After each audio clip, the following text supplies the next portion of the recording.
Hello, everybody. Adam Parks here with another episode of Receivables Podcast. Today, I'm here with my new friend, Eric Nevels with True Accord. How you doing today, Eric? Very good. Thanks for having me, Adam. I really do appreciate you coming on. I was lucky enough to be introduced to Eric by Lauren Valenzuela, who's one of my friends and, a powerhouse attorney that's over there with True Accord. And what a great introduction it was, because as soon as we started talking, I went, oh my God, we got to do a podcast together. We are all talking about artificial intelligence across the space, and we've been talking about the use cases that are specific to the debt collection industry. And those 6 use cases are well documented. You can find those in my webinars and discussions and other podcasts. But as soon as I got on the phone with Eric and we started having a conversation about artificial intelligence and machine learning, he was looking at it from a very different perspective. And I think there's a lot of use cases that don't necessarily fall into the 6 use cases for debt collection, including HR and contract management, which is really where we're going to focus our time in our discussion today. But Eric, for anyone who has not been as lucky as me to get to know you a little bit, can you tell everyone a little bit about yourself and how you got to the seat that you're in today? Yeah, of course. So my name's Eric Nevels, Senior Director of Operational Support here at True Accord. In my role today, I lead automation, so RPA, smart automation, think agentic AI, process excellence and business process management, risk and control, content, and quality assurance. I really have spent the last few years at the intersection of our operations and AI.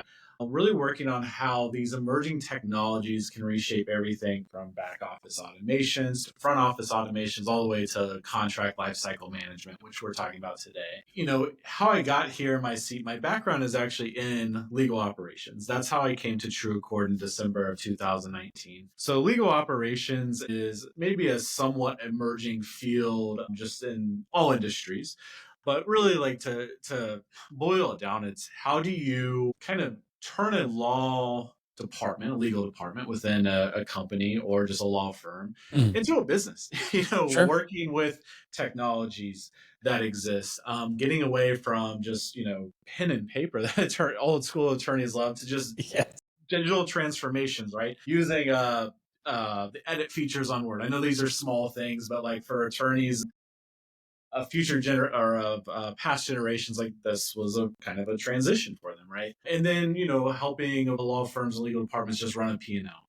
How do you start turning what is typically seen as a cost center, a legal department, to a more strategic partner to drive business outcomes? And so that's where a lot of my work previous to True Accord had been. I had a great opportunity to work under Kelly Nepper-Stevens at True Accord and Tim Collins when he was at True Accord. They brought me on as the first legal ops manager and brought some contract lifecycle management called Ironclad to True Accord, helped streamline the legal department. And I got some opportunities to move throughout True Accord. I was the chief of staff for Sheila Monroe, who was the CEO at the time, then Mark Ravenesi, who's currently the CEO. And then I moved into my role today in operations support. So it's been a great journey. True Accord, obviously, AI is in the DNA and machine learning and what we do. Sure.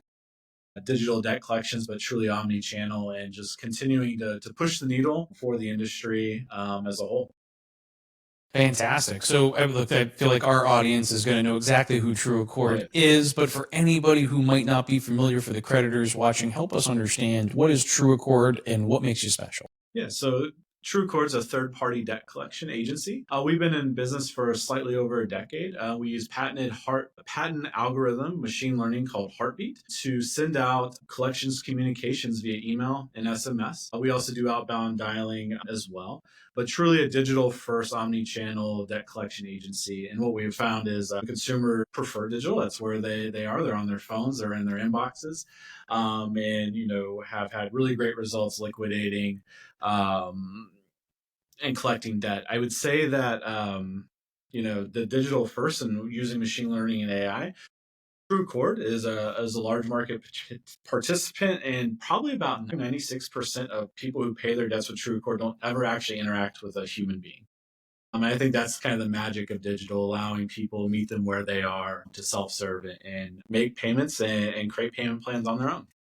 Well, self-service technology, I think, is the wave of the future. If I learned anything from the 2024 TransUnion Debt Collection Industry Report, is that we've got 3 ways that we can grow. We can hire more people, which we can't seem to do. We can move to BPO services, which comes with its own challenges, and increase our geographic footprint, or we can start moving into these self-service technologies. I'm a big fan of all 3 simultaneously, but when it comes to the self-service technology, it's something that we have to do. The consumer shame, I think, is a thing of the past, and the consumers, especially the younger consumers, if they've originated digitally, they want to be collected from digitally. They want that experience. And as you look at the communication preferences across the age groups and even the geographic demographics, like my wife listens or texts with her friends very different than I do. I'm all, text all the time, and she's sending voicemails back and forth. I mean, I haven't checked my voicemail since like 1989. Yeah. Not a great place to communicate with me, but I think finding those communication channels and all of that is a really impressive way to get to those consumers, to communicate with them through the channel that they're preferring. And I know that you guys have been doing some great things over there, and I've been a client for years. So I definitely appreciate the work that you guys are doing. But one of the things, as we started talking about, just kind of as we were having an introduction call, just getting to know each other a little bit, but the thing that kind of struck me really fast was the contract management. And part of that is because I didn't even, until you started talking about what you're doing and why you're doing it, I didn't really see the need within my own organization. And then you started talking about it. I went, oh my God, like, am I missing the boat here? Is there a whole other world that we're uncovering from a contract management standpoint? And what does that mean? Because when we talk about our contracts, that's our clients, that's our vendors, right? That's all of the different pieces and parts of our business. Anybody, even those that are internally, like our contracts with our own employees or executives, like everything that we do is contractual. And I guess I never really took a minute to think about what those interactions actually meant and how you could manage those in a way that was better than we sign the agreement, it goes into the filing cabinet, and if there's a problem, we'll go pull it out and try and remember what it said. Yeah, exactly. To me, contracts really, I mean, you hit it on the head, Adam. They're operating system like of business, like every relationship you have in a business, vendors, customers, partners, employees, it's governed by those contracts. Those contracts are going to define your revenue, your obligations, deadlines, revenue, risks, your rights. But the thing is, as you think about any negotiations, we'll spend weeks, any lawyer, any business person spend weeks negotiating contract. And the moment that's signed, you kind of forget about it. And that's a huge missed opportunity. Contracts historically are locked in PDFs. They're written, obviously, they're contracts. They're legalese, they're dense. It's not necessarily always easy for anyone just to pick up a contract and be like, oh, here's exactly what I'm looking for, right? Mm-hmm.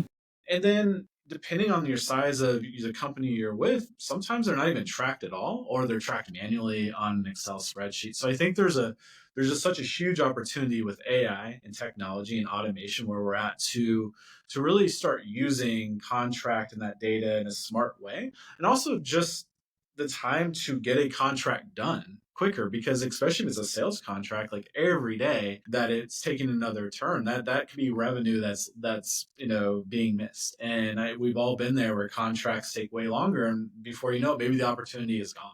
Mm-hmm. And so how can AI really help us improve that experience for both sides and negotiate, but also from a cost perspective, right? Because it is hard to hire more people. There's not going to be a lot of firms around say, yeah, I can hire 2 more attorneys just to do. That's the opposite, right? So how do you push some of this down in the organization? So maybe a paralegal could do more of the work. Maybe the AI is like the paralegal. The goal isn't to replace attorneys or replace people necessarily, but augment what they're doing already and make their work quicker and their ability and their capacity to take on more, sometimes more important. And the retention capabilities, because you can't remember everything that was in all of these minute contracts. So how do you create a reference guide, so to speak, of what have we agreed to, and are we meeting the obligations, and are our vendors meeting the obligations that they have to us? Exactly. And I think that consistency is a really great point. If you have even just 3 attorneys, like they may interpret the same contract slightly differently, or they may think, oh, I need this clause or I don't need this clause.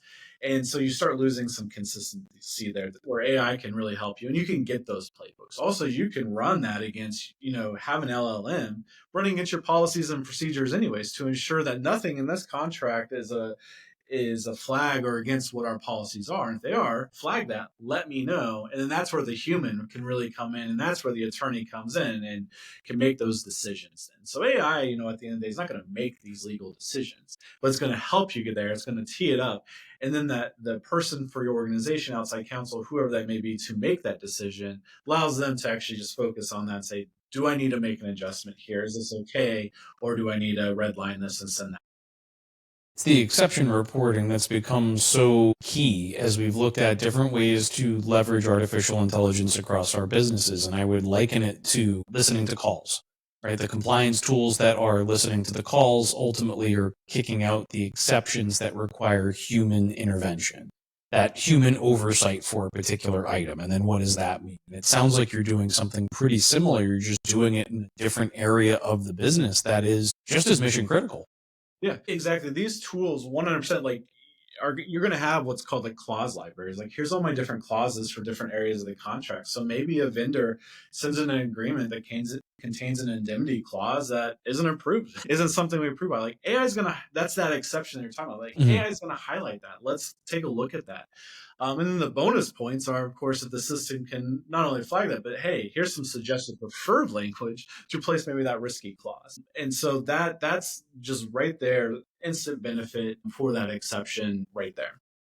Can you give me an example of how you would need to go back and review contracts in bulk? Because the time that it takes to go back through and identify things, it can be pretty significant. But can you give me an example of like needing to go into this bulk of documents and try to understand how you're going to navigate going forward as an organization? Yeah. So I think that's a big key to this too. And, we had talked about, the pandemic really kind of started showing why the ability to bulk look at your contracts may be really important, because with, certain clauses, or, hey, like, I need to terminate this clause because, this pandemic occurred. Like, this is something that we didn't plan for, or who has those, or maybe who of our clients may have those clauses that might be wanting to pull out of the business because of it, right? The ability to search, if you have hundreds of contracts, the amount of time that it would take to hire legal professionals, hey, I got to pull every single contract, read the 40-some pages, that would take days, if not weeks, depending on the size of your shop. With AI, it's 3 clicks, perhaps. I mean, you start kind of thinking about, OpenAI and ChatGPT. Like, it's a search functionality, like, hey, give me all the contracts that have this clause in it, and instantaneously, here's the output. Now I can review that. And so legal research becomes easier when there is a deal. Mergers and acquisitions, very, big in the industry when you're doing some due diligence on a client or having due diligence done. A lot easier to pull out all that data, the metadata that you need at, just searching and in a natural language way. I think that's like the beauty of LLMs, and what I really enjoy about, the Geminis and ChatGPT is that it's conversational too. So it's also going to spit it out to someone who maybe isn't even an attorney. Like, you could push that down the org, like, here's what this means, here's your data, and run with that. And give somebody else an opportunity, maybe a less expensive employee, somebody whose time is less expensive, to start working through that, identify those exceptions, and start kicking it up. Because even from an AI filter level, we always talk about human in the loop. Do you need a human in the loop? Don't you need a human in the loop? And I think the ethical dilemma is that we're all responsible for the output of our AI. Whatever it is that outputs it, the input, the output, like, that's our responsibility. And how are we going to treat that? So how are you looking at the kind of that natural language process and saying, you're not just translating from, a computer speak to a computer speak. This is translating legalese to, it's called business speak. And those two languages don't always cross. So are you leveraging the AI to help with that translation between those two worlds, or is it more about identifying those risks or benefits within the documentation? I think it's a little bit of both, right? So I think, like, for the, in-house counsel or legal department, like, they know that, they speak that, right? And so I think, like, there's an audience for them where it is pulling out those exceptions. They understand, they're attorney, they're a paralegal, they're in that world. But I think beyond just the legal departments, there's so many other users of contracts, sales being like the number one. Sure. And, there's so many times I think we've all been on calls where it's a sales call and you have to bring legal on because now they have to actually translate for everyone else on the call, the business folks, like, what does this mean? And I think by providing tools via AI that's built into your contract management system, here's all my contracts, here's the sources of truth. But output this. So if I'm a salesperson trying to do a deal and I'm getting asked this question or I want to be ahead of it, I should be able to talk, but it should translate and say, hey, this is the termination period. This is how this works in a way that makes a lot of sense. And I don't have to figure that. So I think it depends on the user. And I think that's true of all who is that end user in mind and building models, right? Adam, you can train these models and say, hey, here's the voice I want you to speak in. Here is kind of your persona. We just built one or we're working on building one for our collectors based on a knowledge base, right? And we're giving a persona as a trainer in a training kind of voice in a way so they can just search, via Slack, right? Or whatever kind of messaging system in a conversational way. And it's going to speak to them like a trainer would, via Slack and based on here's actual our information and feed it to them in a way that resonates with them. And I think that's true of contracts too, to train these models and to train the AI, the agent, the agentic AI maybe behind it to provide that in a, hey, this is a sales guy. So give him kind of that sales language, that talks to him. So it sounds like there's a couple of different things that are happening here. When I hear what you're saying, I hear it as we found the best ways to communicate with the consumers. And now you're trying to identify those best ways to communicate these value attributes to those staff members. And our staff and our team are also consumers. So we're talking about the same people wearing different hats at different times. That's a very interesting approach to it and not something that I had really considered before from a learning management system perspective. And how do you make that learning management available to them through the chat system? Like we're on Google Chat versus Slack. And does that mean that Gemini should be assisting and responding to some of these, or that they should have that learning management that allows them to ask questions about the policies and procedures and help drive their knowledge forward? Now, it sounds like you chose a really specific contract management platform for your purposes. What were some of the features that you went this is the platform for me? How did you make that decision? Yeah. And what criteria were you using to say this is the right one for us? Yeah, so there's a whole subset in the legal operations world of just contract lifecycle management. There's professions and consultants that this is where they do. And there's a lot of options out there. There's some bigger players and there's some smaller players, just like any tech. When you're looking at contracts, the one thing that you're trying to do is you don't want your legal team to be the bottleneck. Because I think anytime any legal department internally that you work in, and you go out and you do kind of an internal customer survey, it's always the time to get something done. They're seen as a bottleneck. And it's also hard to get a lot of investment. It's also seen as a cost center. And so really looking for workflows and ways that any user can have these templates, because most contracts, I would say probably 90% of contracts in most businesses, everyone's using boilerplate. Here's our paper, here's the other party's paper. You're going to use somebody's paper. Ideally, you want to use your own paper when it's on your site, because it's going to go a lot quicker for your hours and your resources, right? So it starts with that. What are the templates? How many can I have? Because what are my different use cases, right? Do I need vendor contracts? I probably need client contracts. I probably need NDAs, and whatever else I need. So how many different templates can I have? That's kind of step one. That's sort of the heart of it. And then how many users can I have? They need an easy way to submit their request to legal, and ideally fill out as much as possible in that form, right? So I think that's baseline of a contract management system. Here's all my templates. Here's a form for my business user, whether it's a salesperson, whether it's just someone who wants to get a vendor, that they can fill it out self-serve on their own, that gets it submitted and gets that kicked off to your internal legal team or your procurement team or whoever's reviewing your contracts, right? Once you have that, now what I'm looking for is the ease of use for the attorneys or the people who are going to be marking up the red lines, right? Was looking for something that has the ability to have clause libraries. So, hey, these are the different clauses that I have for the different sections.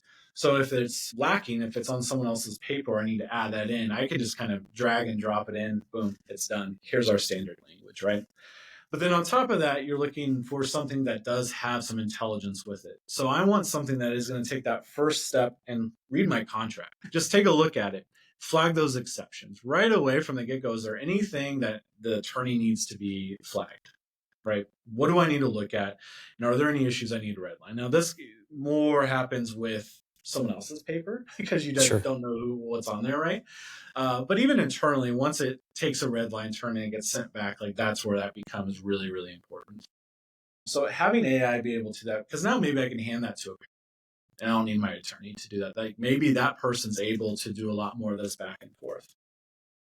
The other piece that gets a little bit underutilized, but good contract management systems have this, is to avoid that loop of emailing that document back and forth and that version control, right? Like which version All right, talk to me about this. This is my biggest pet peeve. This is literally why I'm on the Google platform. Like I love real-time collaboration. So talk to me about how this platform is removing the document versions. Yeah, that's my largest pet peeve in life. Yeah, it is. And version control when it comes to contracts is the biggest problem. It's this email, right? So some people still like to work on that. And a good contract system will be able to kind of plug in those into that workflow automatically. And so you're working out of the system, right?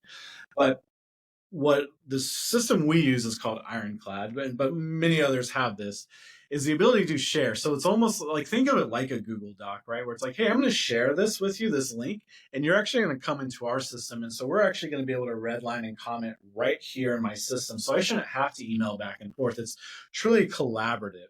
So, the opposing counsel is going to write their notes and redline and put their comments, and you can completely avoid that back and forth. Just let's collaborate real time in my system. That makes things go really quick. Also, like, can you imagine like just the attorneys being able to comment at each other within that document as opposed to this email back and forth? And most attorneys I know that I've ever had the pleasure of working with seem to be always behind on their emails. They get lots of emails, and just, is that top of mind for them? Or is it, in a subject line that popped out to them? It's like, oh, this is my red line reviews. I need to hop on this right away. So being native in there where you can bring someone from the outside in and just collaborate right there is huge. But the other really cool thing with a lot of these systems is because there are unique IDs attached to it, when you do email back and forth, it captures that. So if someone responds back, as long as they reply all, which is always part of it. Always the challenge, right? It's automatically going to go back into our system and it's going to say, here's the new version. And what we really like about this system is if they titled the document something else that worked for them, it actually comes back in, it's going to retitle it for our naming convention as well and say version 5, version 6, whatever. And so it's very easy to kind of keep those changes and know where you're at on there. So it's a really great system. The other nice thing when you can email back and forth is actually will embed the email into the system itself. So any conversations back and forth that have occurred via email is part of your record.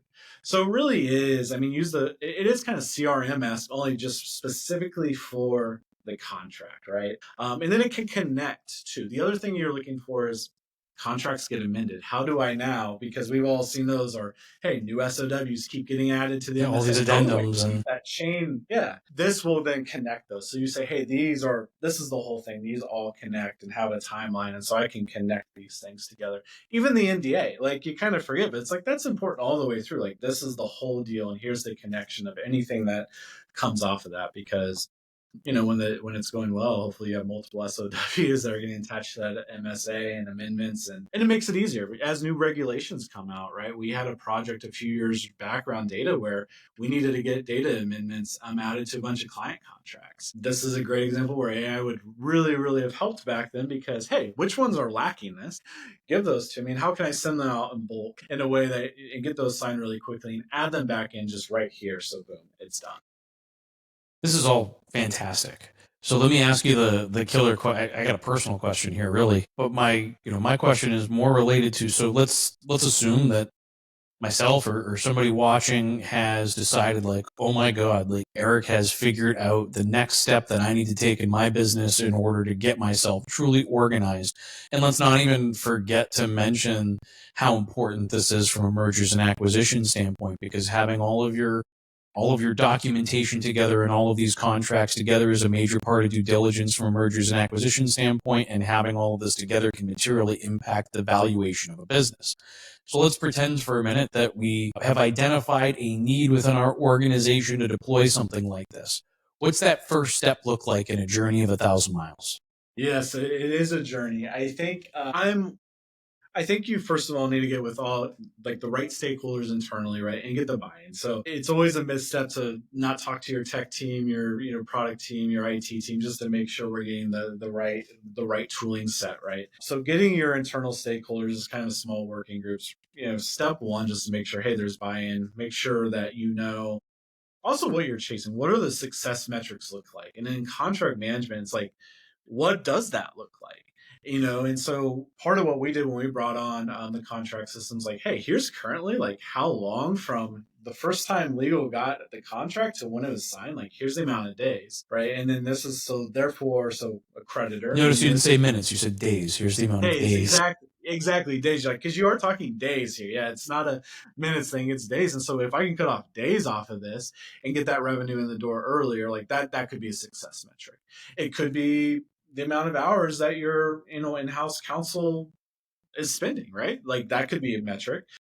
Or if you don't have in-house counsel and you're always going outside counsel, like could I reduce the amount of outside counsel spend because maybe by having a contract system like this, we can do more of the heavy lifting and then have them sort of do the final review, legal review and sign off. It's a lot easier for them to be editors than like an author, right? So knowing like what you want to drive will also help you then in your selection of contract management systems. So once you know what you want to achieve, I think the next step, it really depends on who is leading this charge. If you're lucky enough to have a legal department that has a legal ops person, then you're really lucky, and that's the person who should be leading the charge. Leading the charge, sure. And so that's the best person. But that's kind of a luxury, I would argue, still at this point, especially in the receivables industry where there's not like huge like companies where it's like, oh, I have 20 lawyers, I need a legal ops person. It's just that's not how it works. It's more mom and pop, smaller shops. So you probably don't have a legal ops person. So then who on your side should be running it?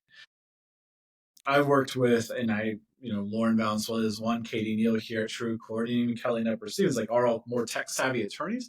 But I'll say over the course of time working with attorneys, they're not always the most tech savvy, tech forward folks. There's more and more. It's actually really impressive to see like how much it's getting embraced. But an attorney is probably not the right person to drive something like this. So finding the organization who owns the project and who should be driving. This is a tech project, is a finance project, who should be running the project. After that, you can do your due diligence on your own, but there are a lot of like legal department consulting. That's actually my background that are out there that are specific for this that can help you do evaluations, do an RFP, compare, contrast, be on there with the demos who also kind of know what they're looking for, right? Because you should look to probably 3 to 4.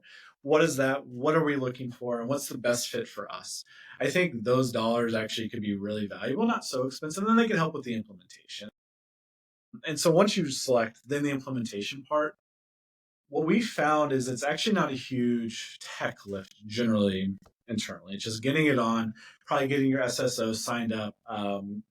It's everything's on cloud right now, right? No one's on prem anymore. Sure, you're doing the single sign-on access, so everybody's logging in through a pre-existing login, and that way you're not creating another layer of, let's call it technology or security management. You're kind of consolidating that in different ways.